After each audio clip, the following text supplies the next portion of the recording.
यदि आपके जीवन में लगातार व्यापारिक असफलताएं बनी हुई हैं तो इन व्यापारिक असफलताओं के पीछे का जो मूल कारण है वो ये नहीं है कि आपके जीवन में ये चीज़ें पूर्व नियोजित हैं और आप किसी भी प्रकार से सफलता प्राप्त नहीं कर सकते। इसका जो सीधा अभिप्राय है कि जो रिसोर्स आपके लिए नियति ने निर्धारित किया हुआ है, आप नियति द्वारा निर्धारित रिसोर्सेज के अनुरूप कार्य नहीं कर पा रहे हैं, या आप खुद को नियति द्वारा निर्धारित रिसोर्सेज से कनेक्ट नहीं कर पा रहे हैं, जिसके कारण चुनौतियां लगातार आपके जीवन में बनी हुई हैं।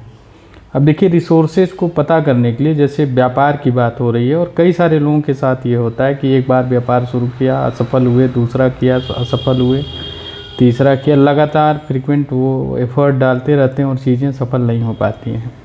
और इसमें सबसे बड़ी विडंबनापूर्ण स्थिति तब क्रिएट हो जाती है जब आप देखते हैं कि आपके आसपास के लोग जो अकॉर्डिंगली, क्योंकि कम कैपेबल हैं, कम स्किलफुल हैं और बहुत अच्छा अपनी लाइफ में ग्रो कर रहे हैं, तो एक बहुत ही स्ट्रेसफुल और तनावपूर्ण स्थिति क्रिएट हो जाती है और कहीं न कहीं एक डिप्रेसिव ट्रेंड हमारे अंदर, एक डिप्रेसिव टेंडेंसी हमारे अंदर डेवलप होने लगती है। ऐसा लगता है कि शायद हमारे भाग्य में यही लिखा है और इस प्रकार से जीवन में सफलता हमारे लिए मुश्किल है।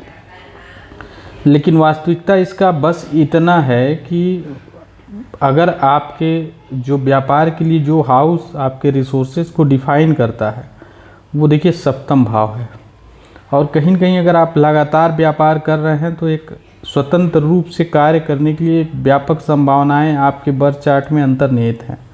क्योंकि अगर ऐसा नहीं होगा तो आप स्वतंत्र रूप से कार्य को छोड़ के किसी नौकरी या किसी और फील्ड में ट्राई करना शुरू कर देंगे।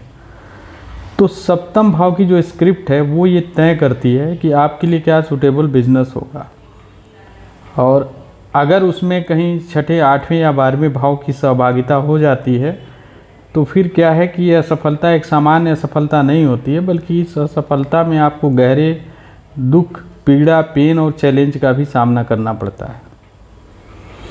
जैसे कि अगर छठे भाव का स्वामी है सप्तम भाव में बैठा हुआ, तो इसका मतलब 6 हाउस आपका रिसोर्स हो गया है। और 6 हाउस सबको पता है कि ज्योतिष जो भी थोड़ा बहुत समझते हैं कि एक बेसिक अंडरस्टैंडिंग है कि छठे भाव को हम चैलेंजेस का हाउस एक तरह से कहते हैं कि हमारी लाइफ की जो भी चैलेंजेस हैं वो 6 हाउस से देखी जाती हैं।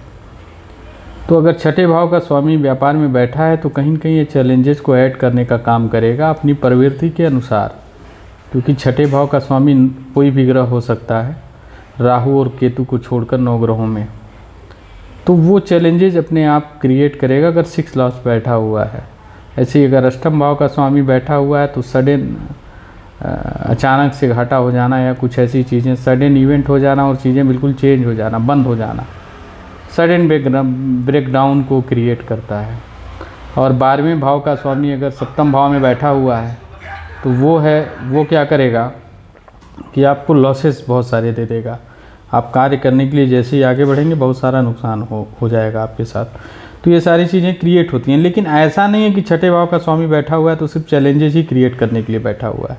एक्चुअली दिक्कत ये है कि हम उसके पॉजिटिव उसका जो पॉजिटिव पहलू है, सकारात्मक जो पक्ष है, उसका प्रयोग नहीं कर पा रहे हैं।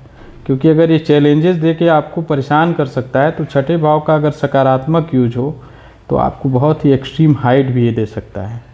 इसका तात्पर्य ये है कि आपके व्यवसाय में चुनौतियों से संबंधित ही आपका व्यवसाय होगा। यानी आप छठे भाव से रिलेटेड अगर व्यवसाय करते हैं तो आप अपने व्यवसाय में चैलेंजेस को नहीं फेस करेंगे, बल्कि एक बहुत ही शानदार सक्सेस आपको मिलने वाला है। ऐसे ही 8वें भाव से का स्वामी बैठा हुआ है तो अष्टम भाव से संबंधित चीज़ों का काम करना होगा, और 12वें भाव का स्वामी बैठा है तो 12वें भाव का व्यापार आपको करना होगा। तीनों बैठे हुए हैं तो तीनों को रिलेट करके मेडिकल फील्ड या कुछ और बहुत सारी चीज़ें हैं जिनसे रिलेटेड आपको काम करना पड़ेगा। तो कुल मिला करके देखिए क्या है कि कई बार हम बिल्कुल निरुत्तर हो जाते हैं कि हम असफलता को एक्चुअली डिफाइन ही नहीं कर पाते हैं कि रीज़न इसका क्या है, क्योंकि एक्सटर्नल लेवल पे हम स्किल या बाकी जो भी चीज़ों को हम कंसीडर करते हैं वो चीज़ें बिल्कुल काम नहीं करती हुई दिखाई देती हैं। ऐसा लगता है कि बिल्कुल भाग्य ने नियोजित कर दिया है कि भाई अब तुम्हारे जीवन में तो सक्सेस नाम के लिए कोई जगह नहीं है, लेकिन ऐसा बिल्कुल भी नहीं है। आप देखिए 7th हाउस को अपने देखिए, D1 चार्ट का जो लग्न चार्ट है उसका सप्तम भाव देखिए, वो उससे काफ़ी चीज़ें बिल्कुल क्लैरिफाई हो जाएंगी। उसमें जो भी हाउसेज इन्वॉल्व हो रही हैं, जो रिसोर्स आपका, अपने रिसोर्स से कनेक्ट होइए। और बाकी जितने वैदिक रेमेडीज़ हम लोग करते हैं, मंत्र वगैरह, पूजा पाठ, ये सारी चीज़ें करिए। इसका एक अपना महत्व है, इसकी एक अपनी खूबी है। कहीं न कहीं ये एनर्जी को प्योरीफाई करती है और आपको थोड़ा माइंडसेट आपका ठीक करने का काम करती है। लेकिन सफलता का देखिए एक ही विकल्प है, वो ये है कि सही कर्म का चुनाव। Without choosing the right direction, right resource, there is no remedy that is having capability to change your life. You have to take actions regarding to that house, as well as remedy can make a better support to create a proper mindset, as well as resolving your obstacles. Thank you.